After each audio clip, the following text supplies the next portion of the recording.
Adrena and Jerome Kimball are suing their neighbor, 30-year-old student Linda Berger, for vandalizing their truck with acid. Linda is countersuing for being falsely arrested. Order. All rise.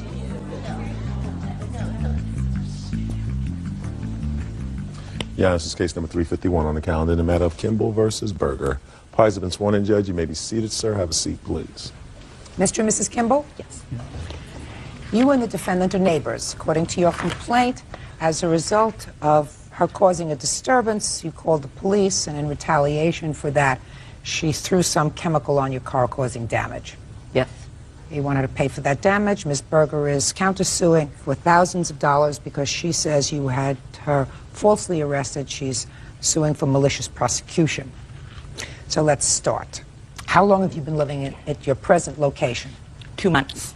And you moved in after Ms. Berger was already there? No, ma'am. We was there quite a bit of time. We've relocated. We was there way before she was. So you moved? Right. After this incident? When she got out of jail, we moved. How long had you been living in the location where this incident took place? Almost 2 years. And how long had Ms. Berger been living there? About 5 months. When did this incident occur? October October what? 8th, year 2000. That was in the evening. Yes. Tell me what happened. Previous to this incident, we had called the police several times on Miss Berger because of loud music. We called the manager first, and he was afraid to go down there. Then we would call the owner, and he said, oh, just call the police. What kind of premises is it? An apartment? It's trailer park. She was right next to us. Playing the stereo at 8 o'clock in the afternoon. You'll have a chance. In the evening. Pay attention. You'll have a chance. Okay. Prior to Ms. Berger moving in, did you have a neighbor in that trailer? Yes. Had you ever called the police on that neighbor? Yes. Why? Because he was apparently doing drugs. They had a small child. We were concerned about the safety of the child because we could hear him yelling at his wife, and the child was crying. Now, on the evening of October 8th, what happened? The loud music, if you can call it that, it was kind of a booming noise, started, and What time? it was about 8:30. It was a No, Sunday it wasn't. It night. was 7 o'clock in the evening. Ms. The Berger? sun wasn't even down Ms. yet. Berger, I'm telling you, you will have a turn. Okay. Now, I'm telling you nicely for the second time. The third time, it isn't nice. I want you to trust me on that. Okay. Go ahead. We listened to it for a while until we couldn't stand it, and so I called the manager. He wasn't home. I called the owner, and he said he couldn't do anything about it to call the police. So I called the police. They came out in about 10 minutes. The music stopped, and when the police left, she turned the music up twice as loud, so I called the police again. They came right back, and you could hear them arguing with her, and then they left, and she turned the music down. I was getting ready for bed right after that. My husband was in the kitchen, and he heard a man, and saw it. Well, he has to explain that. Yeah, there was her boyfriend or some gentleman there was with her. He hollered, "Don't throw that!" And I looked out the window, and at the front of her trailer and where my truck was, she threw a liquid.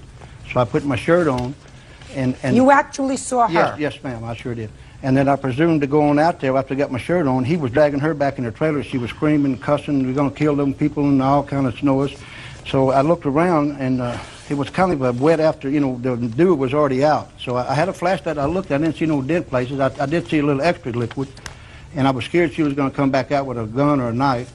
So I returned into the trailer and locked the doors. And the next morning we discovered the damage. It was done, ate up the paint and everything. So we called the sheriff department, and he returned and made an investigation, and he tried to arrest her then, but she was hid in the trailer and wouldn't open it. So it was a misdemeanor. They couldn't break in.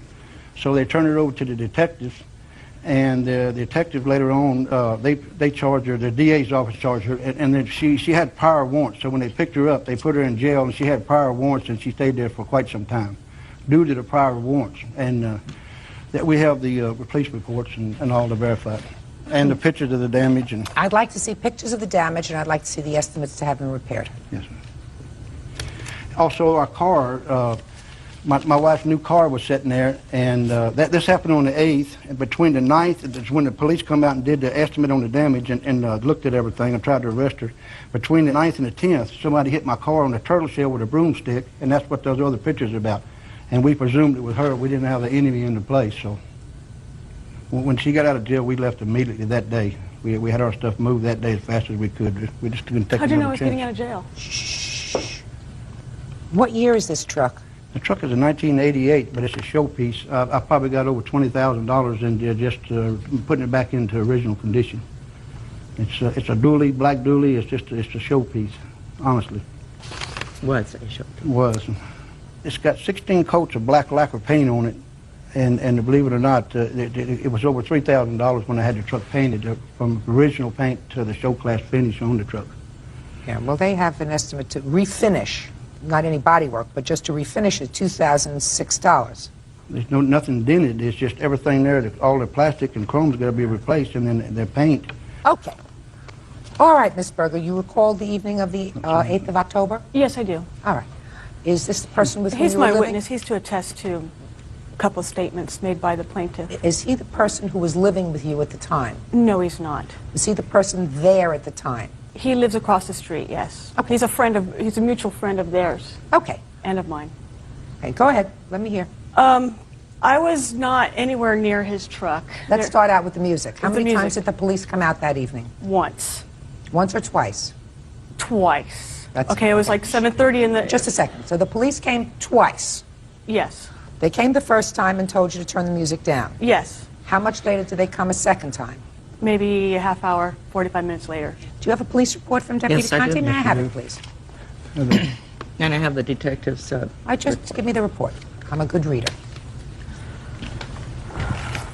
When the police came out for the second time, were you, in fact, told to turn the music down again? Yes, and it was turned off.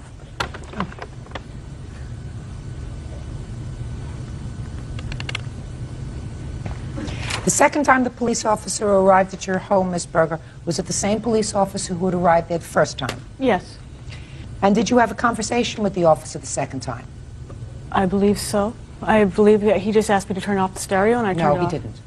He came out the first time and told you to turn down the music. Right. When he had to come back the second time, he didn't tell you, would you please turn down the music again? You had a different kind of conversation with him. This I do not recall, Why would you not recall such a thing? because I've been through a lot of emotional stress due to this whole situation. I do not remember that night. I went to jail for something I didn't, falsely was accused. Just a second. Anybody who is arrested for something remembers, unless there is a long history of arrest, which we'll get to in a minute, as to why you were incarcerated for such a long time on this kind of a complaint.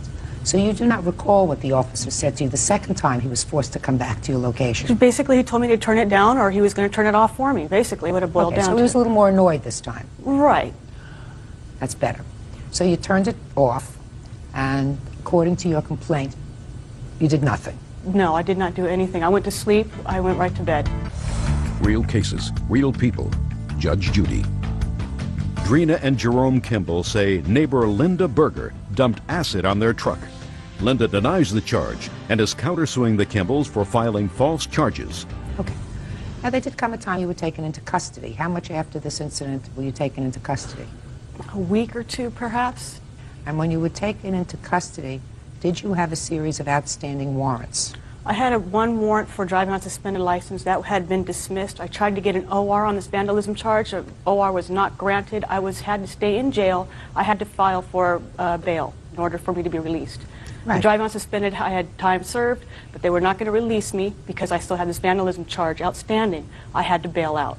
So my question to you is, the initial reason why you were detained was because you had an outstanding No. warrant. There was two warrants. One was issued for vandalism, for the one that he had issued against me, and then there was the one for driving on a suspended license. When was the warrant issued for driving on a suspended license? A week before. When were you supposed to appear in court? For the driving on suspended? Mm-hmm. I don't remember the court date. Was it 6 months before, 3 months A before? week before. It was probably about a week or two before I was arrested for the vandalism. Why didn't you appear in court? I do not remember the reason now. And it's been months. Well, Miss Berger, how many times have you been arrested? 2 or 3 different times. Traffic violations. Have you ever been arrested for driving while under the influence of alcohol? Yes. When was the last time you were arrested for DWI? 3 years ago. Is that when your license was suspended? Yes. How long have you been driving with a suspended license? I no longer drive. How long had you been driving with a suspended license? Maybe 5 months. Why had you not gone to get a driver's license? Because it was suspended. It was revoked by the judge. There's no way I could have gotten one. Suspended 3 years ago. This is not a life sentence. If it's suspended for 6 months or 12 months or 18 months, unless your license was permanently revoked. I had to complete an AB 541 program. Did you do that? Yes. I just now completed it. But you had not completed it prior. Right.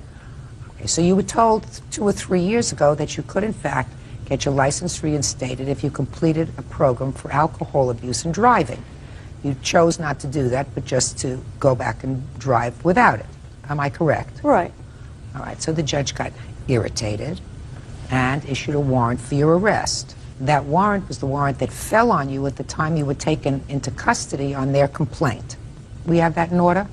No. Of Because course I was I still do. going to stay in custody no matter what. But the vandalism charge was going to stick. I was trying to get an OR. They would not release Ms. me. I had to Berger, bail out on it. I want you to listen carefully to what I said. Okay. You were taken into custody on their complaint. Correct. And at the time you were taken into custody on their complaint, the outstanding warrant fell. Correct. Okay. Right. We understand that? I understand.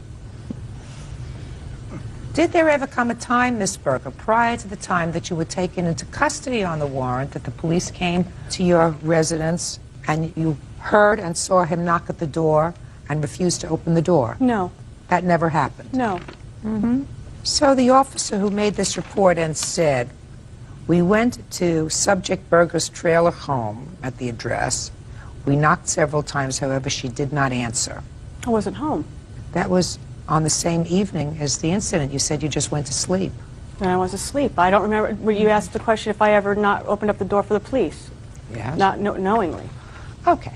Now, what happened when you were finally brought before the judge in regard to the outstanding warrant that you had for a suspended license? Time served. And you had been in jail for 10 days. Yes. What happened on this case? Vandalism charge. I went before the judge and asked for an OR. I was denied. I had to have one of my friends bail me out. And what happened with that case The ultimately? case got dismissed. When? Monday, this past Tuesday. Sorry, this Monday was a holiday. This Tuesday. When did you move out? November 1st, 2000. Is that why you didn't appear in court? We didn't receive it until the day after the hearing. It came through the old address, and we didn't receive it, so there was nowhere to go. Stand up. They just fell. Tell me your name, sir. My name is Walter Kirby. All right, Mr. Kirby. Do you know anything about the evening of October 8th? I only have 2 things about this case I can relate, Your Honor. Look at me when you're relating both things, sir. Okay, one is the morning after this happened, I was having a discussion with Jerry here. He was explaining to me what had happened to his truck, and I asked him if he saw her throw that, and he told me no, he hadn't seen her throw it. That's not right. And the only other thing I can attest to, Your Honor, is the condition of his truck. When he moved out on November 1st, I helped him load his stuff and get ready to leave, and she has pictures here of the truck at that time, and there was nothing wrong with the truck. Can I see your photographs, please, Ms. Yes. Berger? You know, they put a solution on it to stop the acids, and which made it not near as visible. Those pictures were taken the day of my release. Oh, it certainly looks a lot better. They had a solution on it, an oil solution to stop the acid. I understand that, but it certainly looks a lot better. I want you to take a look at these photographs. Yeah. How did we know when she took those pictures? I have no idea when this picture We was moved taken. out before she got out of jail because we were afraid to stay there. We moved November 1st Well, that's a very, very good when question. the detective told us she was Just a going to be second. released. Just a second. Well, I don't know why otherwise she would take pictures of your truck. I mean, why would she take pictures of your truck? They You put a did take solution. these pictures. Yes, I did, Your Honor. Okay. I want you to take a look at these pictures. I have a whole roll. The damage was on the other side, so, and this here it had the solution on it, and they had cleaned the truck, but they had put the solution on it, the oil solution, and it comes right back. It's right now. If you took pictures of it, it would still be right on there. Still there. So that's That's when we was moving out. We hooked up, and it did have the chemical solution on it, of course, and it, you know, like overnight or something, it comes back to a powder. It looked just like that again. Okay. Those pictures were taken the day that they were leaving. Yeah, 'Cause and in the I other never roll, discussed the there's- case with this gentleman here at all the next morning or any other morning. There's pictures These are with in his the trailer trailer. being hooked up to the truck and them driving away. No, I understand when they would take it. Okay. I don't think that you would take a picture. He Okay, served sir. the warrant for her from the small claims court originally. Just a minute. Yeah. I would assume that this gentleman has his own agenda. You still living in the same location, sir? Yes. Have you ever visited Miss Berger in her trailer? I've never been inside her trailer. I've talked to her. Has she ever Not been right. inside your home? No, No. that's not right. But Have a seat. Okay, let's get to the counterclaim first. There is no question in my mind that based upon the defendant's testimony, she was in fact held and, as a matter of fact, incarcerated on an old warrant and agreed to a sentence on that case of time served. So the time that she served may have been precipitated by the arrest on this case, which means that they found you as a result of this case. But when you agreed to plead guilty to time served and your penalty was 10 days in jail, you don't get to sue them for that. Do you understand? That was your debt to society. They don't pay for Even that. if I was in jail a lot longer than 10 days, I was in jail for more like 14. It doesn't make any difference if what you pled guilty, and then you agreed with your lawyer that the sentence of the court was going to be time served, which means your penalty was the time that you served in jail, whether it was 8 days or 10 days or 14 days or 20 days. That was your penalty. Could have been 60 days. That was your penalty. That's what you just told me. So you don't get $5,000 Wasn't from it them. up to that point? Who asked you, Mr. Independent Witness? Her penalty was up to that point where they said time served. She stayed in jail after that, Your You Honor. can discuss that when you visit her later on. You get me? Judge Judy will continue in a moment. Now, let's get to the incident. The only question that I have, sir, is with regard to the damage. I have to take your word for the fact that initially you can shine up this thing and it looks pretty good, but within a day or 24 hours or 48 hours, some of the white powder comes up. There is no way in hell that you're getting $5,000 to repaint this 1988 truck. I want you to forget it. Now, they may be able to simonize it, buff it, repaint one layer, repaint 2 layers, but there's no way that I'm going to order her to pay $5,000 to put on 10 coats of paint on a 1988 truck. Especially one that doesn't clean up too badly. You have an estimate that says paint, $2,006 for refinishing the truck. That's what I'm ordering. Judgment for the plaintiff, your counterclaim's dismissed. That's it. Thank you. Parties are Thank you, Your Honor. excused. You may Specialist Sheila Powell is suing 44-year-old maintenance worker Reuben Hughes and his wife Carol. Sheila says the couple's pit bulls attacked her 17-year-old daughter, Carrie. Order. All rise.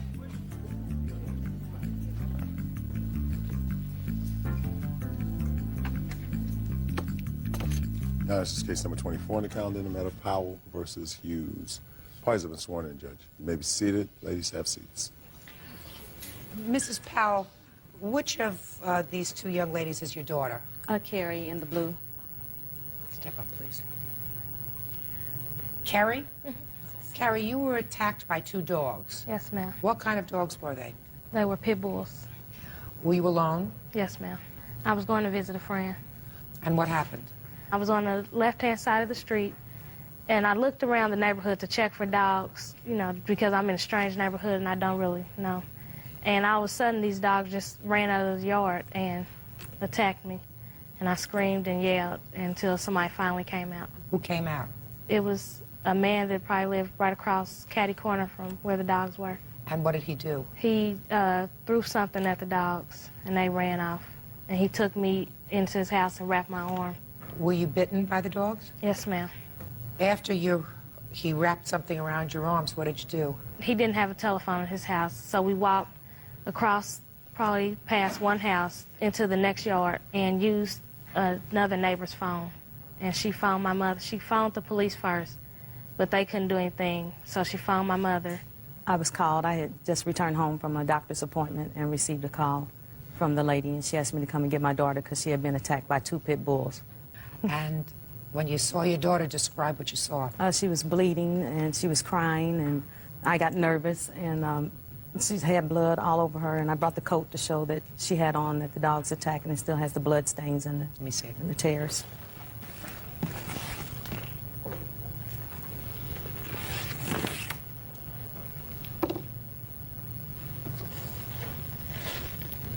It's on the sleeves and the inseam. Did you go to the hospital?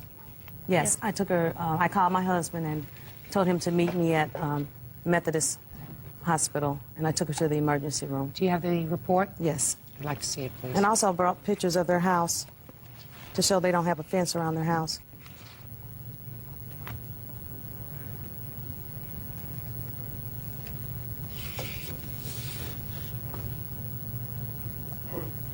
Yeah, and I also brought a copy of the animal controls report. I'd like to see it.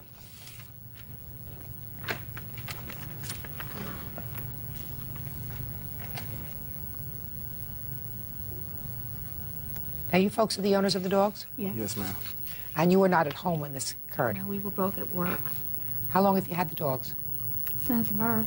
4 years. 4 years. I read that your dogs did not have their vaccinations. Why not? Because basically we keep the dogs in the house. In the house, Or in outside the- of the house? They were outside of the house. That's why you're supposed to have we them also- inoculated. Pardon me? That's why you're supposed to get them inoculated. That's the law, isn't it? Yes. The law is that they're supposed to be vaccinated every year for rabies, right? Right. When was the last time you had them inoculated for rabies? When we picked them up from animal control, that was one of their procedures. They vaccinated them and gave them a homing device. Before that? Well, they had shots before that. When they were, I think, like 8 weeks old or 10 weeks old. So they something haven't like been to a that. vet since? No illnesses, no reason to No, take illness. them. You do have a reason because the law requires that they be given a shot for rabies and distemper every year. That's the law. So after this incident occurred, the dogs were taken into quarantine. Yes. Unfortunately for you, because you didn't have to go through the procedure of those very, very terrible shots. The dogs did not have rabies, yes.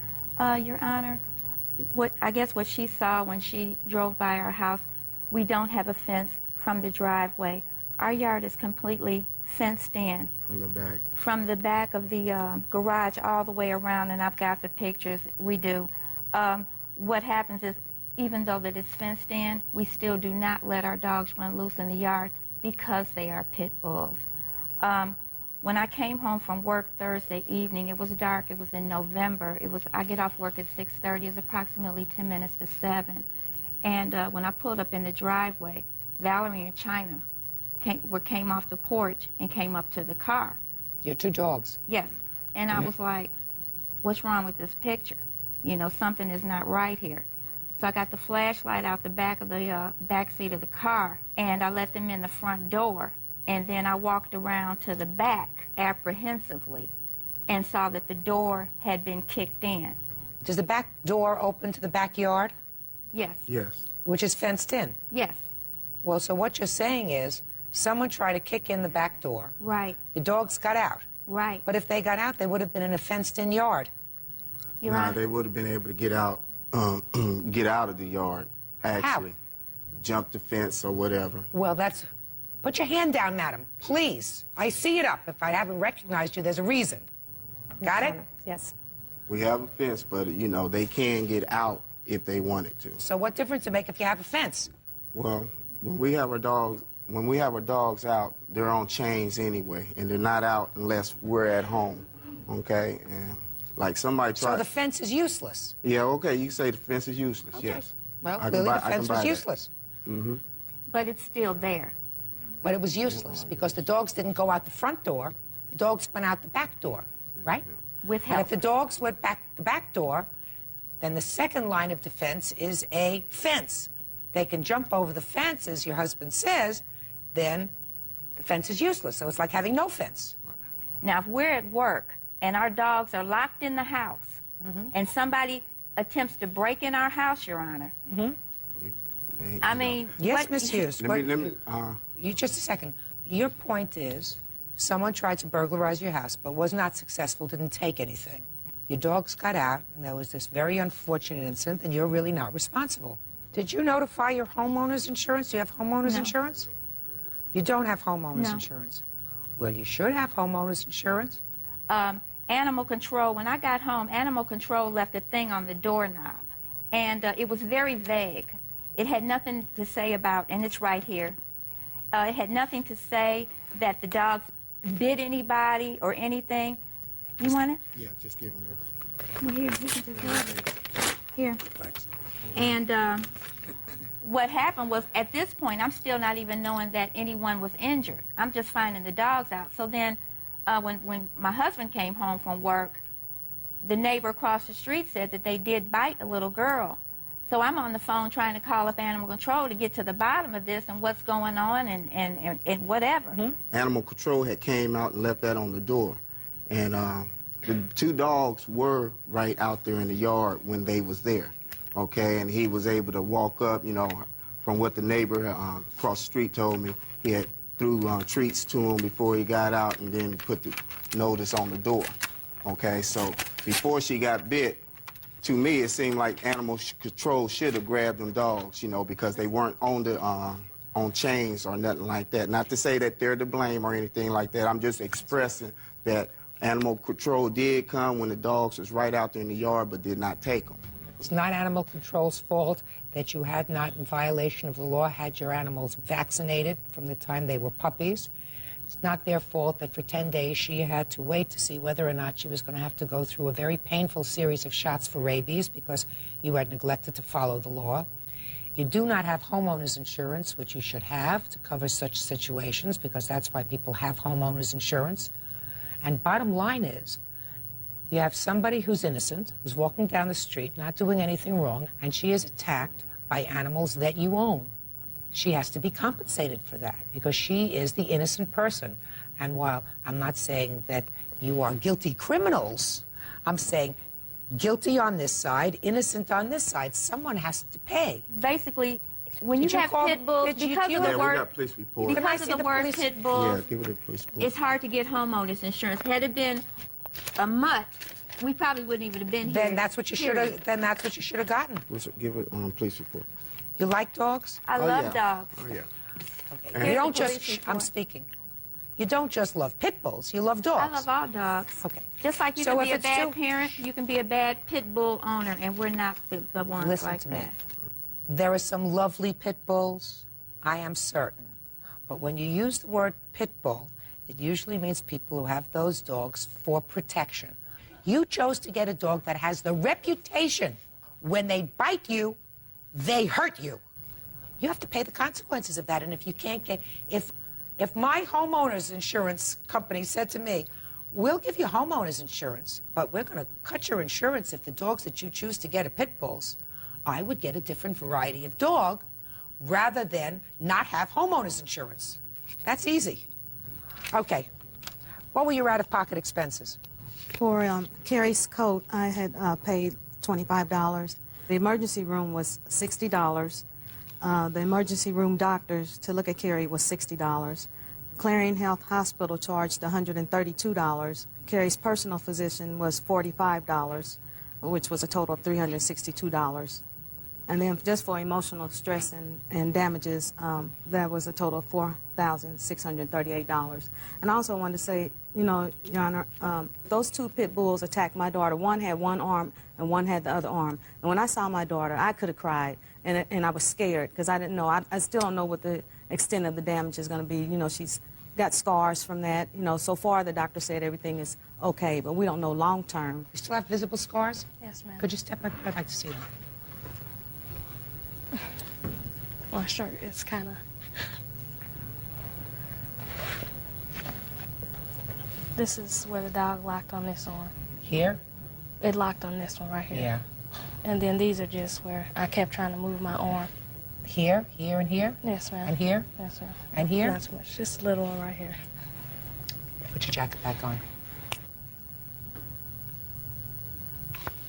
While I don't think that she's going to have any long-term problem with movement or anything else. She's fine, but she clearly is going to be permanently scarred as a result of those bites.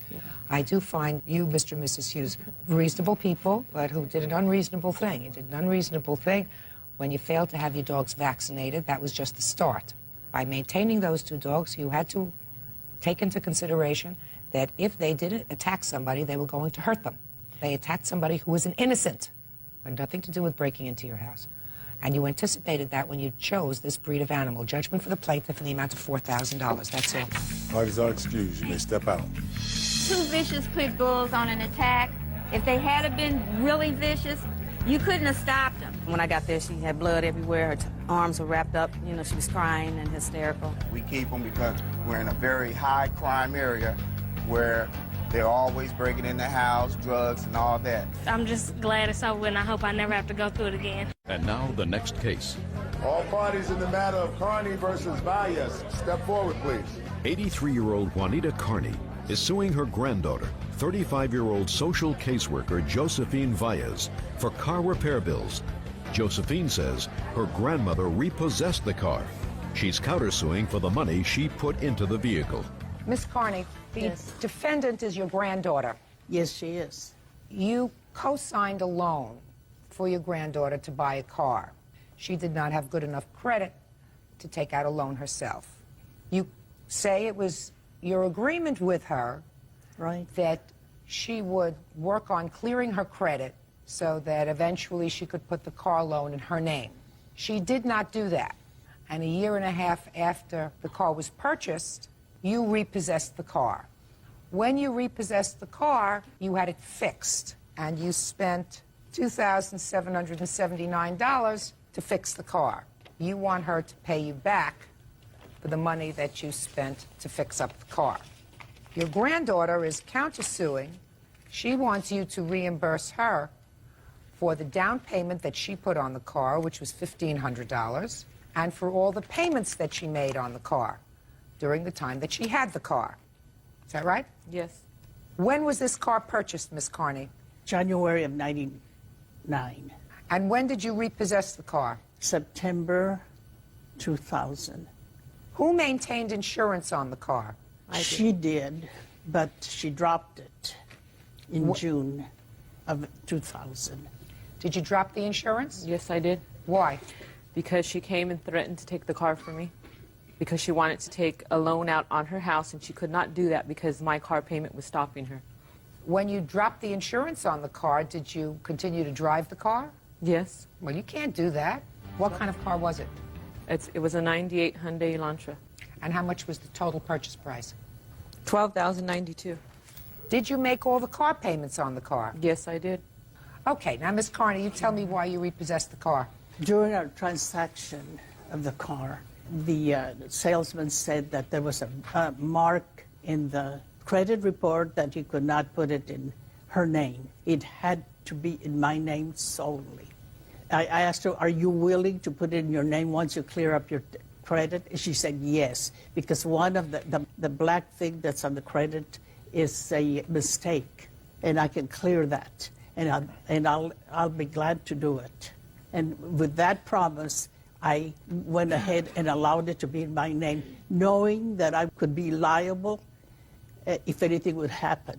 Right before repossession, I was told that it was wrecked, and she was still driving it around. So I repossessed it. I took the car to a repair shop, and I have the receipts for both of them. Where is the car now, Miss Carney? I resold it. I had to fix it, and somebody else did. Just a second. You sold it? Yeah. What did you sell it for? $7,000. Who did you sell it to? To my daughter's friend. She's taking over the payment. She didn't sell it. And the car was not wrecked when whoever picked it up took it. Yes, it was. Just a second.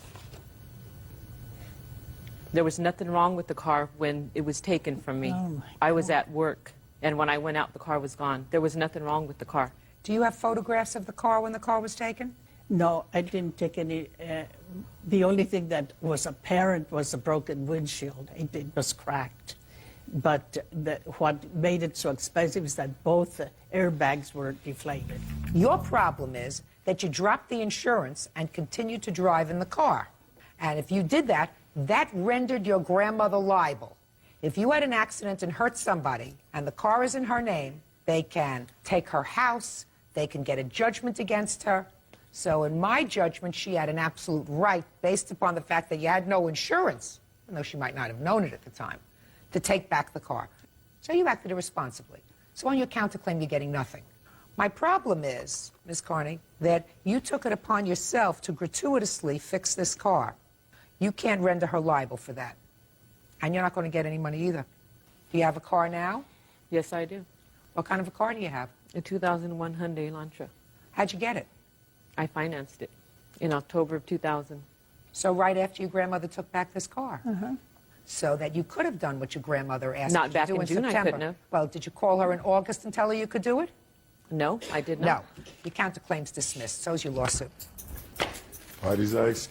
أعوذ بالله من الشيطان الرجيم بسم الله الرحمن الرحيم پنانی لیکچر کې به موږ سټډي کوو ایټم او کوم چې فنډامنټل پارټیکل اف کیمستري دي دا ټول به یو سټډي کوو چې دا څه ته وایي اول خو تعریف کوو د کیمستري چې کیمستري څه ته وایي صحیح ده نو کیمستري چې کوم ده دا د ساینس هغه برانچ دی په کوم کې چې موږ سټډي کوو د میټر نو اول پیژنو چې دا میټر څه ته وایي صحیح ده د هغه نه پس بیا راځو ایټم ته او د نورو چې کوم فنډامنټل پارټیکل دی هغه ته راځو اول دی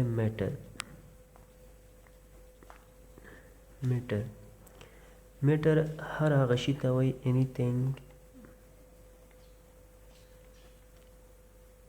anything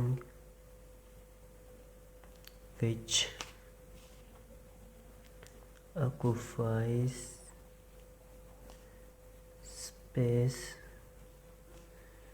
and has mass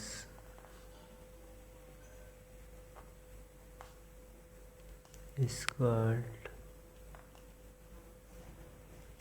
matter.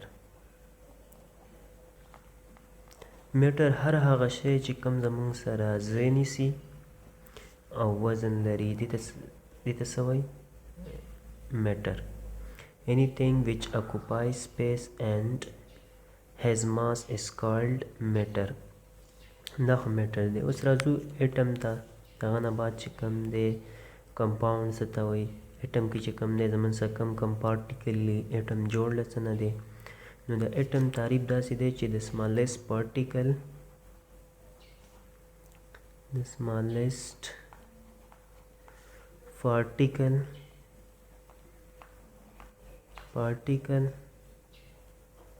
of matter which may or may not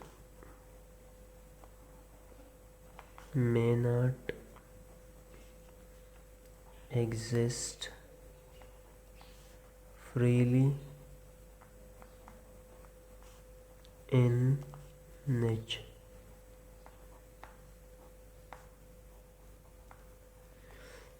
ایټم زمون سره هغه smallest particle دی چې دا زمون سره په دې یونیورس کې فریلی او پریلی پاتې کېدی نشي اوس د دې څه مطلب دی د دې نه مطلب دی چې زمون سره داسې ایټم شته چې هغه چې کوم دی فریلی په یونیورس کې پاتې کېږي without combining to other atoms لکه فار ایگزامپل زمون سره چې کوم دی هیلیم دی یا قشنیان دی ارګان دی کرپټان دی زینان دی دا ټول چې کوم دی زمون سره فریلی پاتې کېدی شي او داسې ایټم هم شته چې هغه چې کوم دی زمون سره فریلی په نیچر کې ځان له نشي پاتې کېدی لکه هایدروجن شو سوډیم شو پوټاشیم شو کاربن شو نایټروجن اکسیجن فلورین کلورین نقشن ډېر مثالونه دي چې کوم دا زمون سره هغه ایټمونه دي چې کوم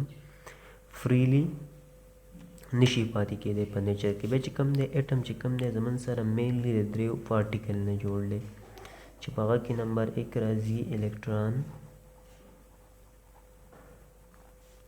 نمبر 2 پروټون نمبر 3 چې کوم پارټیکل دی هغه دی نیوټران. دا چې کوم زمون سره دی مین 3 پارټیکل. اوس دا مین 3 پارټیکل کې نمبر 1 زمون سره دی الکترون. الکترون هغه پارټیکل دی چې کوم زمون سره د اټم د نیوکلیس نه ګل چاپیره تاویږي. په دې باندې چې کوم دی نیگیټیو چارج، په الکترون کوم چارج دی نیگیټیو چارج، په الکترون باندې نیگیټیو چارج او پروټون چې کوم دی دننه نیوکلیس کې او نیوټرون هم په نیوکلیس کې. پروټون چې کوم دی دا پازیټیو چارج او نیوټرون چې کوم دی دا نیوټرل او دا چې کوم دی پازیټیو چارج. اوس چې کله یو اټم بانډ کیږي کنه نو دا اټم چې کله بانډ کیږي دا د څه په وجه بانډ کیږي؟ دا د الکترون په وجه. د څه په وجه؟ الکترون. یو اټم چې کله د بل اټم سره بانډ کیږي نو دلته چې کوم دی د الکترون د وجې بانډ کیږي. لکه فار ایگزامپل زمون سره یو اټم دی هایدروجن، بل دی فلورین.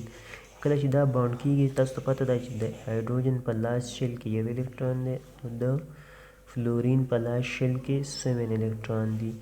نو دته چې کوم دی د یو الکترون ضرورت دی او دته د یو الکترون پوره ضرورت دی چې د لاس شل کې اډ شي او د لاس شل کې 2 شي. نو دا چې کوم دی لاس شل به کمپلیټ شي نو دا دوانه اټمونه به سټیبل شي. نو دا دوانه به چې کوم دی الکترون یو بل سره شیر کی او بانډ به جوړ شي. د لاس شل چې کوم الکترون د هایدروجن دی او کم الکترون چې د فلورین دی دا به شیر کی نو دا زمون سره به بانډ جوړ شي او دوانه اټمونه به چې کوم دی سټیبل شي. ٹھیک ده. نو دا زمون سره وو فنډامنټل پارټیکل اف کیمستري. پاکه چې کوم نمبر 1 اټم اټم هم تیوا. په نیکسټ لیکچر کې به چې کوم دی منګه نور کوم چې فنډامنټل پارټیکل دی دا به وو او بل چې کوم دی موږ به نیوکلیس سټډي کوو چې نیوکلیس کې څه دي او